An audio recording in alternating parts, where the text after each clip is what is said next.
Okay, alright. Welcome back to my YouTube channel. I'm Mandy's Vlog. Naku po, kahindik-hindik. Ito ang ating tatalakayin, mga kaibigan. Isang 79 years old, Mang Pedrito, dating membro ng kulto, ginapos, pinahirapan, at pinaputukan ng ika nga po'y armas. Subalit, nakaligtas. Ang akala ho nila ito ay talagang binawian na ng buhay, subalit buhay na buhay. Yan ang laman, mga kaibigan, ng video ng ating tatalakayin. At kung bago pa lang po kayo sa aking maliit pa na YouTube channel, inaanyayahan ko po kayo, please subscribe. Sabay-sabay po nating i-like ang video na ito kung nagustuhan nyo po. Ako'y muling nakikiusap, mga kaibigan, kung pwede lang ho, patapusin po nating panoorin ang kabuuan ng vlog na ito. At nang sa ganon, lubos po nating maunawaan. Heto na, samahan niyo po ako, mga kaibigan. Okay. Si Mang Pedrito, mga kaibigan, ay isang 79 years old na pinagbintangan ng mga kulto, lalong-lalo na kay Mamerto Galanida. Pinagbintangan na si Mang Pedrito ay siya ang kumulam kay Mamerto Galanida dahil si Mamerto Galanida ay merong sakit sa balat at nangangati. Okay. So, in short, in Bisaya, kagirun rajud siya since birth. So, ngayon, ang magpapatunay at i-explain sa atin sa Tagalog version dahil si Mang Pedrito ay isang 79 years old, hindi siya komportabling mag-Tagalog. Kaya ngayon, tutulungan tayo ni Lovely para ipaliwanag sa atin yung mga pangyayari yun. Dahil yung kasalukuyan na nangyayari, yung mga pagsundo sa kanya is sila ni Lovely andoon pa sa katihan ng mga time na yon. So ngayon, o yung sabi niya na kanina na sinundo daw siya ng 30 ka-Agila members kasama si Sir Pidoy, which is yung command niya. Tapos pinaputukan yung bahay niya sa labas. Kasi pinaputukan siya. So, binuksan niyo yung bahay, yung pintuan ng bahay niya. Paglabas niya, sinigawan siya nga dapa. So, dumapa siya sa floor ng bahay niya. Binuksan niya, tapos pinadapa siya. Tapos, ginapos siya. Dito magmula sa kamay niya. Tinali siya. Sa likod. Parang nakagalit. Nakaganon na nakaganon. Nakaganon. Tapos dito. Bago pa pala yon na ginapos siya, nakadapa siya habang siya ay nakadapa yung mukha niya is nasa sahig, inapakan yung kanyang leeg. Mukha niya daw nakaganon. So, inapakan. Ganon. Dito inapakan. Pati yung kanyang shoulder. Inapakan. O sige, continue. Tapos pagtapak daw dito sa ulo niya, pinaputukan niya siya dito banda, sa kanan. So, pinaputukan siya ng isang beses. So, 2 beses siya putukan. So, ayun, pinatayo siya. Pagkatapos noon, pinatayo siya. Nakatali na siya nakatali na. Pinalakad siya, nakadistansya yung mga agila, pero yung tali ay 4 yung naghahawak. Okay. So hawak-hawak habang nagkaganito, may 4 ditong nakahawak na.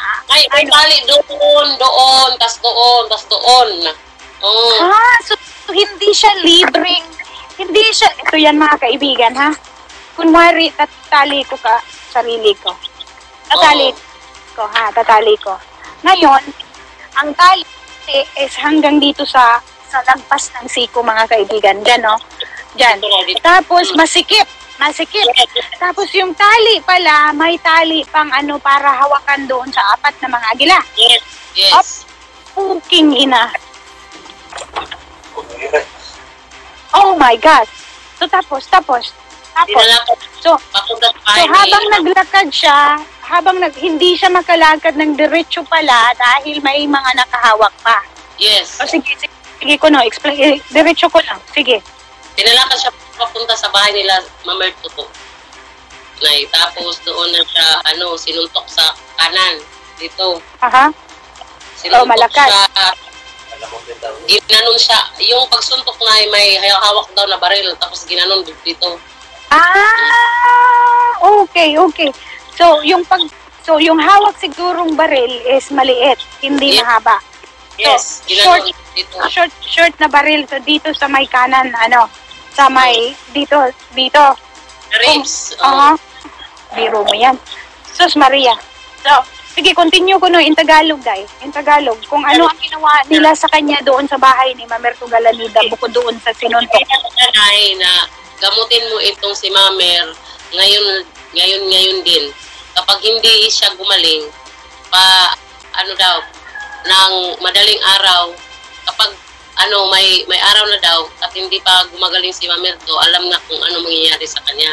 Kaya dadalhin siya doon sa siring, parang pinagbantaan na siya. Yes. Pinagbantaan na siya noon. Sa klaro, kung hindi gumaling si Mamerto Galanida yung araw na yon. Siring. Yes. Mm-hmm. Yes. Ang siring na yon. Kung ano ang nandun. Ang nandun cemetery. Cementerio, right. So ano pa daw ang ginawa nila habang nandun at si Jerins walang sinasabi? Oo, dininay daw ni Jerins na na wala siyang kapangyarihan. Sabi daw ni Jerins, meron kang kapangyarihan. Pagalingin mo si Mamerto. Ngayon din. So pinipilit ni Jerins na paaminin na meron siyang kapangyarihan mangkulam at manggamot sa kulam para anong ginagawa ang pagiging Diyos niya? Yes, yun yung question. Ano ang kapangyarihan niya? Ano ang kapangyarihan ng gulupong na yung matabang nagmamagaling? Malaking question. Kasi Diyos siya bakit hindi niya mapagaling yung tao? Correct. Yun yung question. Nasaan yung pagiging Diyos niya kung hindi niya mapagaling yung tao? Correct. Kaya ayun, yung iba ang pinagbintangan. Kasi hindi siya Diyos, hindi niya mapagaling yung tao, so ibang yung pinagbintangan. Yeah. Yun sa bahay nila. After 5 to 6 days, pinuntahan siya ulit. May kumatok sa pintuan ng bahay niya at around 3 to 4 o'clock in the morning. Yun yung sabi niya. Tapos, sabi, sumama ka sa amin. May pupuntahan tayo. Tapos noon, dinala siya sa labas. Dinala siya sa abandonadong bahay. Tapos sabi sa kanya, dito ka lang, huwag ka nga alis kasi babalikan ka lang namin. Kapag may dadaan nga sasakyan o mga tao, magtago ka, huwag kang magpakita. Yun yung sabi. Kasi babalikan ka namin. Pero yung mga kasama niyang agila na kumuha sa kanya is mga armado, may dalang baril. Ang iba lang baril daw yung kanya. Yes, at may mga mahabang itak. Parang samurai. Oo, mga armado nga. So siguro since na madaling araw yun, siguro balikan nila para sa gabi, doon na nila patayin si Yoyo. Yes, naghihintay sila sa utos ni Senyor Aguilanay, kaya natagalan nung pagbalik nila. Kaya pagbalik nila, wala na si tatay. Kasi naiisip niya na talaga ito, may plano itong papatayin ako. Yun yung iniisip niya. Okay, alright. Dito na naman tayo mga kaibigan, talagang matindi. Painit na ang painit ang pagtuklaso natin dito at pagtatalakay sa mga pasabog ng ating mga mahal na ika nga po'y nagbibigay ng impormasyon tungkol dito sa pagsisiwala at sa pagkatao ni Senyor Aguila. Shoutout at maraming salamat Ma'am Diane Dantes at Ma'am Lovely. Muli ako po ay nagpapaalala sa inyong mga kaibigan. Ako ay sumusunod lang sa inyong kagustuhan sapagkat kayo po ay nagre-request kung pwede lang ho ay i-translate sa Tagalog ang Bisaya na actual interview dito po sa ating tinatalakay. That's why nangyayari po ito po, nakatranslate o sa Tagalog ito. Kung gusto nyong mapanood ang actual interview doon po sa mga nakakaintindi ng salitang Bisaya ay pwede nyong pasyalan ang page ni Ma'am Diane Dantes dahil nandun po ang actual interview niya. Sa punto pong ito ay magbabatay po dito ngayon tayo sa Tagalog na translate na actual interview nitong si Mang Pedrito, isang 79 years old na tangkang paslangin, subalit nabuhay, nakalusot. Mga kaibigan, nako po, matindi, di ba? Talagang ay matindi ang kalukuhan nitong si Senyor Aguila. Talagang dito pumapasok yung tinatawag na private army. Dito talaga ginagamit nila sa mga kalukuhan, di ba? Maliwanag ko sa video na yan ang salaysay nitong tinranslate sa Tagalog si Ma'am Lovely. At sa hindi pa ho nakakaalam, ito si Ma'am Lovely ho na nag-translate sa Tagalog ay isang tumistigo na po diyan no sa Senado nung nakaraang hearing. At ito po ay nung nangyari itong pagdukot dito kay Ma'am Pedrito, isang 79 years old, ay nandoon pa po siya kasalukuyan na hindi pa tumitiwalag sa kapihan sa pagiging kulto. Subalit siya ngayon ay tumiwalag na sa pagiging kulto upang magsiwalat ng mga kalukuhan na ginawa ni Senyor Aguila. Talagang matindi, di ba? Nako po, isang 79 years old na tangkang paslangin, subalit nakalusot po. Maliwanag ko sa video na yan. Ang ating pinagbabatayan ay sinalaysay one by one kung papaano ho ika nga po ay nagkaroon ng pagdukot dito ho kay Mang Pedrito na tao sa 79 years old. Huwag po kayong mag-alala. Sa susunod kong vlog ay may karugtong ito at ipapakita ko ang katauhan nitong si Mang Pedrito. At pero hindi ko po ipapadinig sa ang audio dahil Bisaya ho. Marami nagagalit sa akin at nagko-complain kapag nagtatalakay tayo ng salitang Bisaya sapagkat hindi raw nila maintindihan. Nire-respeto ko po yan. Kaya gumagawa po tayo ng paraan kung paano po maintindihan ninyo para lubos nyo pong maintindihan. Napakaliwanag diyan ho sa rolling ng video. Kahindik-hindik. Diyos mio, mahabagin. Santissima Malabirin. Hindi na po ito isa may sabi, mga kaibigan, sapagkat ito ay nasabi na diyan ng mga buhay na testigo sa Senado ho, na mayroong kaganapan, galawan na ganyan, na gumagalaw ang private army, itong tinatawag soldier of God na kalukuhan na tinatag ni Senyor Aguila. Kaya dapat putulin ho ito Ba't hanggang ngayon hindi ho pinuputol Diba? Nasabihan ho sa Senado na mayroong mga private army. Hanggang dun lang. Nasabihan lang po ba't walang kaukulan aksyon para putulin ho ito at parusahan, i-identify kung sino itong mga private army na ito, mga kaibigan. Kaya hindi nyo lang ho sa akin maririnig ang salitang puro investigasyon, katulad nga po ng aking natalakay kagabi. Kung hindi pa nyo napapasyalan, pasyalan nyo po. Dahil meron din po dyan nagbigay din ng mga public opinion, ng batikang komentarista na sinasabi nila na puro investiga, walang aksyon. Yan po ay hindi lang pala ako nagsasabi. Dahil noon pa man, noong mga nakaraang buwan ay nasabi ko na rin yan. At sa tuwing magbablog ako, ba't sinisigundahan po ng mga batikang komentarista? Ay katulad po niyan. Ay alam po nilang mayroong mga tinatawag na itong mga nagsanay before. May video pa na nagsanay, mga kaibigan. Ay hanggang video lang ba yun? Panonoorin ba natin ang video, mga kaibigan? Ay hanggang doon lang tayo panonoorin, bibigyan ng public opinion. At ipapakalat natin upang gisingin ang mga kinaukulan. Hanggang doon lang po tayo bilang isang maliit na vlogger. But ang punto de vista po natin dito, sino ang dapat magpatupad? Siyempre, bigyan ng aksyon. Sino ang umahawak ng komite? Sino ang mga kinaukulan? Mga kaibigan. Kaya dito po sa parang ganito, ng aming pag-back up. Ika nga pagbibigay buhay, pagbibigay ng opinion, public opinion. Sino man sa sino man nagsisiwalat, ang layunin po namin dito ay makarating, marinig ng mga kinaukulan. Subalit kung bingi ang nanunungkulan, ay hindi ito maririnig, bagkus mababaon sa limot. Mantakin mo hanggang ngayon. Hindi nila ma-identify kung sino itong mga private army nito na ika nga po si nanay ni Senyor Aguila. May isa, wala hong naituro. May isa, wala hong inimbestigahan. Ba't pinanood po sa video na mayroon? Saan po pumapasok doon yung aksyon? Wala pong aksyon, puro interview sa social media. Na may hearing, ganito may hearing. Subalit yung aksyon ay wala po, mga kaibigan. Kaya't wag po kayo magsasawa.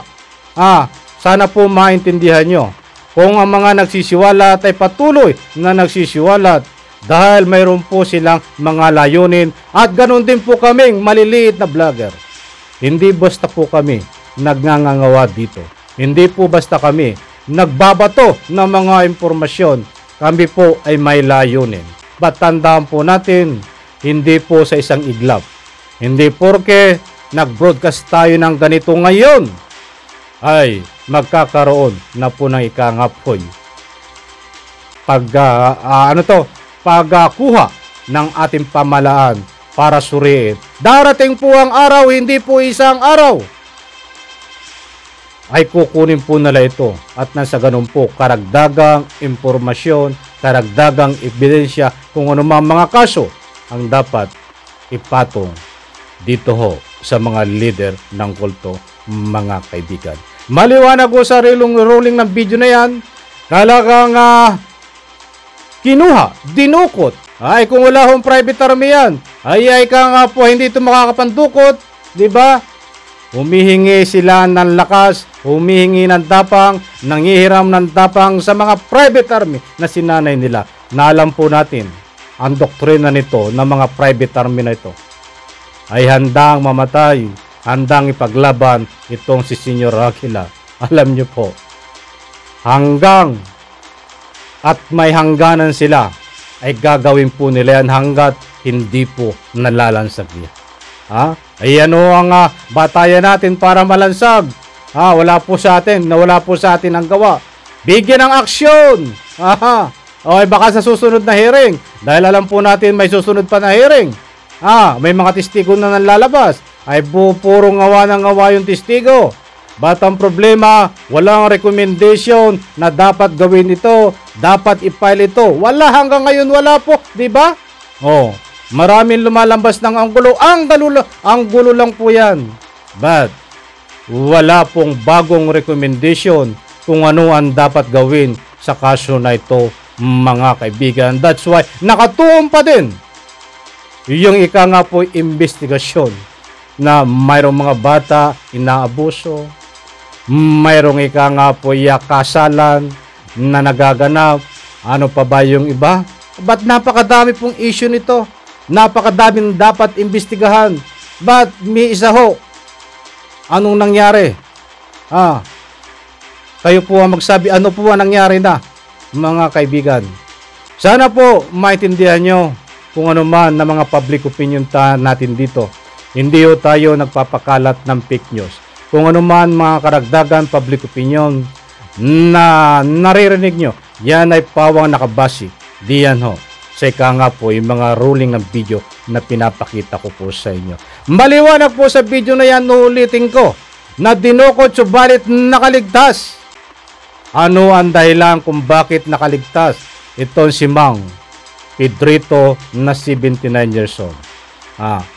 Dinala po siya isang abandonado na ika nga po lugar siya na isang bahay. At doon ho, iniwanan siya. Subalit pagbalik niya ho, ay wala na siya at nang kumuri pa siya ng takbo para lang siya ay makaligtas. Nakatakas po siya, mga kaibigan. Iyan po ang kahindik-hindik na abangan natin. Abangan po ang part po nito. Ibibigay ko po sa inyo ang full story kung paano nakatakas sa kamay ni ng mga private army nito si Senyor Aguila, itong si Ma'am Pedrito, natangkampas langin nila. Subalit hindi napaslang dahil nakatakas, mga kaibigan. Abangan po yan kahindik-hindik sa parto po nito may karugtong sa susunod nating vlog, mga kaibigan. Pagpalain po tayo lahat at diyan po sa comment section, pwede kayo magbigay ng public opinion. Sabay-sabay po nating i-like ang video na ito. Maraming salamat. Bye-bye. Palakpakan.